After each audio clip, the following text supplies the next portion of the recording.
ছাত্র দলের পতন কি কারণে হয়েছে? যে যারা লেখাপড়া করে না তাকেও ছাত্র দল বানায় লাইছে। 5ই আগস্ট শেখ হাসিনা যখন ভাগ্যে গেছে, আমলিকে যে বাড়িঘরের ভিতরে হামলা করছে, সব ছাত্র দল নাম দিছে, একটাও লেখাপড়া করে না।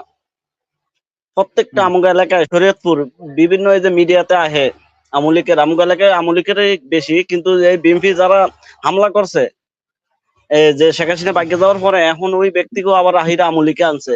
ওই প্রত্যেকটা তো টেহা দিয়া এখন ওই আমলিকে টেহা দিয়া এরা ইলেকশন করব। আর একটাও কোনো লেখাপড়া করুন না। আমাকে হয়তো এই আমার ভাষণটা শুনবো, যে একটা আমি দেখলাম না যে লেখাপড়া করুন না যে ছাত্র দলের ভিতরে আছে। তাহলে ছাত্র দল কিভাবে করব?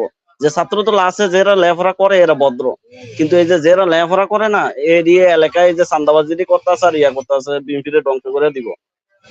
বিএনপি যদি কেউ যদি এরকম হইনা থাকে, যদি ভালো লোক যদি এই আমার কথাটা শোনেন, যে এটার খেসালত বিএনপির আরো অনেক ভোগ দেব। সামনে নির্বাচন কি 70% আর 100% এর কোনো কাম হইব না। 70% এটা কি আমার তো মতামত নিছে।